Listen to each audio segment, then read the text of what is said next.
Dios le bendiga, amada iglesia. Hace apenas unos días alguien me preguntó que por qué hay tantas iglesias si solo hay un Dios, que cuál era el Dios de una y cuál es el Dios de la otra.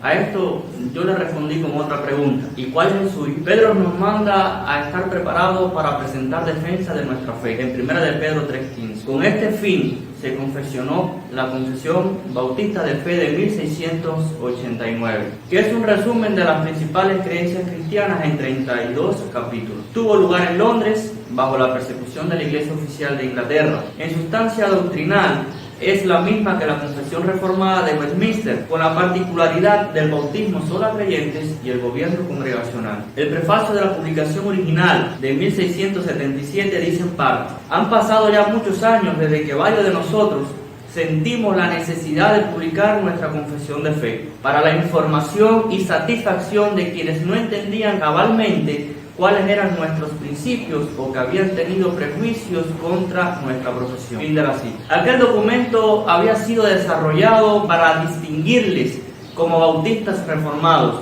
que siguieron la fe histórica bíblica de la Reforma, para distinguirles de los anabautistas y los recientemente formados bautistas arminianos. El contexto de aquel tiempo bajo persecución por su fe no ha cambiado hoy, y hace frente al sectarismo y da orientación en medio del fenómeno denominacional de hoy en día. Nuestro objetivo general es enseñar a la Iglesia las principales doctrinas y creencias bíblicas del cristianismo, resumidas tan clara y precisamente en esta confesión de fe, para la salud espiritual y firmeza ante el sectarismo y fenómenos denominacionales existentes. Si vamos a hablar de doctrina, debemos empezar por el principio, la Biblia.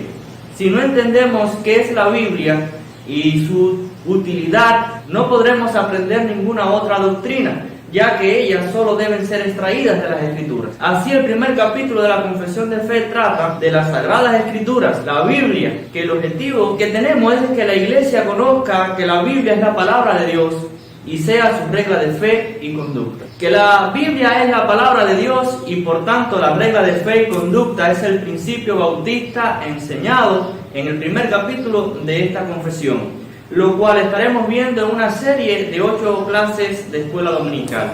Comenzaremos analizando la primera oración del primer punto de la confesión de fe bajo el título La regla por excelencia. Dice así la confesión de fe: la Santa Escritura es la única regla suficiente, segura e infalible de todo conocimiento, fe y obediencia salvadores.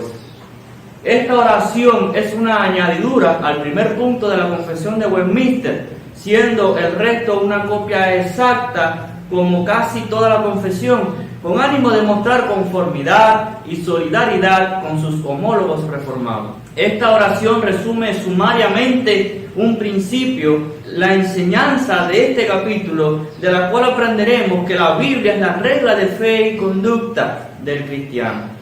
Esto es así por los mismos calificativos enunciados en la oración, los cuales les invito a analizar. La Biblia es la única regla de fe y conducta suficiente. Dice la confesión de fe que es la única regla suficiente.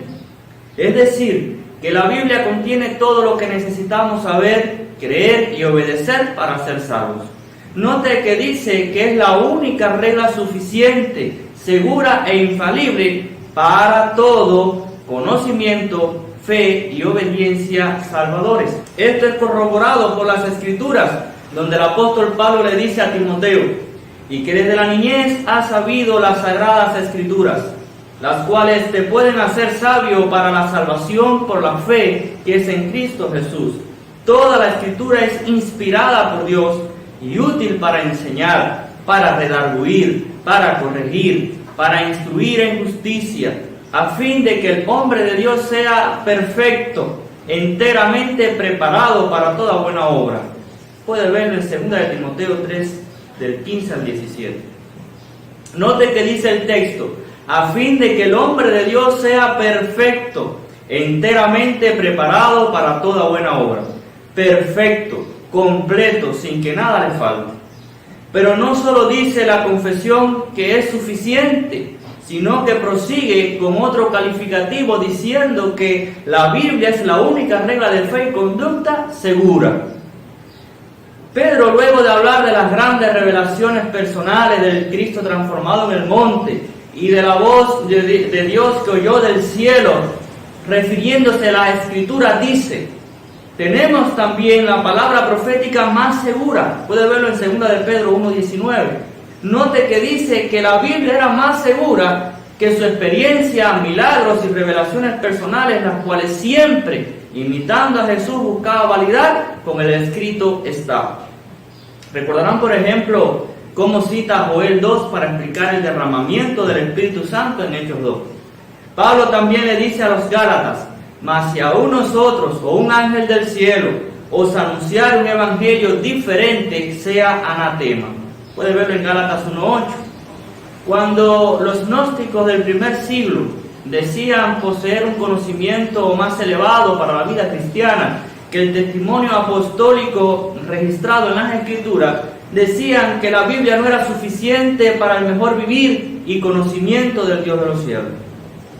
Así actúan muchos cristianos bajo el eslogan de la letra mata y el espíritu vivifica. Un texto que descontextualiza, pues no habla allí de la sabiduría en ella para la salvación, sino contradeciría los textos que citamos, sino más bien se está refiriendo al contraste entre el antiguo pacto de la letra o ley, mata condenando el pecado, y el nuevo pacto del espíritu de la justificación por la fe para vida.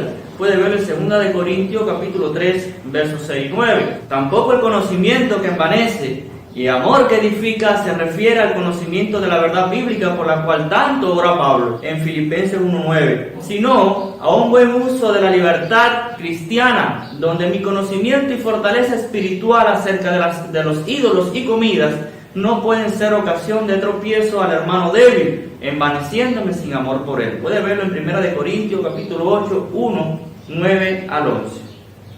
Hermanos, debemos comprender que ni el conocimiento ni las emociones son las reglas, sino la conducta. Puede verlo en Mateo 7, 20, por sus frutos los conoceréis. Con todo, los académicos siempre harán falta, mientras que los empíricos fanáticos siempre darán problemas. La vida espiritual fuerte y saludable es la que se alimenta de la palabra de Dios en la Biblia, antes que de cualquier otra fuente externa a ella, por extraordinaria que parezca. Y cuando crea que Dios me hable por otra vía, lo comprobaré con la Biblia, a ver si pasa por su filtro de verdad. Pero siempre preferiré que lo haga a través de la Biblia, es más seguro. Esto no me hace menos espiritual e incrédulo, ni limita al Espíritu Santo. Al contrario, le doy uso a la palabra y espada del Espíritu, dándole humildemente la libertad de trabajar en mí a través de su palabra sin exigir señales, aceptando como suficiente por fe lo que escrito está para mí. Finalmente, el último calificativo que establece que la Biblia es la única regla de fe y conducta es infalible. Esto es que no contiene error. Las aparentes contradicciones en la Biblia tienen explicación bajo un análisis más profundo, y aquellas cosas que trascienden nuestra razón o prejuicios deben ser aceptadas por fe en el poder y sabiduría celestial. Por ejemplo, muchos ven una aparente contradicción en cuanto a quién tentó a David, si Dios, en 2 de Samuel 24:1, o Satanás, 1 de Crónicas 21:1. Sin embargo, en otros textos y una correcta teología tenemos la respuesta. Dios no tienta a nadie, Santiago 1:13. Satanás es el tentador, Mateo 4:3. Dios es el soberano, Salmo 115:3. Satanás nada puede hacer sin el permiso de Dios, Job 1:12, Lucas 22:31. La historia de Job lo ilustra bien. Cuando el ejecutor de sus calamidades fue Satanás, bajo el permiso de Dios, quien así lo permitió por razones más elevadas que entendería Job después. Puede verlo en Job 1, del 6 al 2 y el 42:5. Así que Job pudo decir: Jehová, no Satanás, dio y quitó, en Job 1:21. Esto no para eximir a Satanás de su maldad, sino reconociendo la soberanía de Dios tras cada acontecimiento. El creyente sabe que a los que aman a Dios todas las cosas ayudan a bien, incluso cuando trascienda su pensamiento.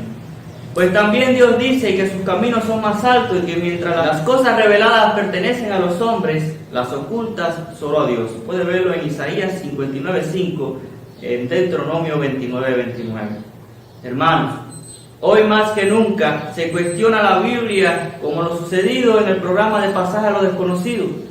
La postura del Dr. Arce, teólogo invitado para hablar de la Biblia, no representa a la creencia general y ortodoxa del pueblo evangélico. Su teología liberal rechaza los milagros relatados en ella por ser contraria a la limitada razón humana. Por otro lado, en otra entrevista a Elaine Saralegui, partidaria liberal y promotora del LGBTIQ+, también se rechaza la moral bíblica por ser contraria a intereses e inclinaciones homosexuales personales. Como cada cual es libre para expresar su fe, sin ánimo de contienda y en respuesta a nuestra fe evangélica, diré que la Biblia es la palabra de Dios, inspirada por Él. Por tanto, es verdadera, infalible y sin errores como autoridad divina sobre nosotros.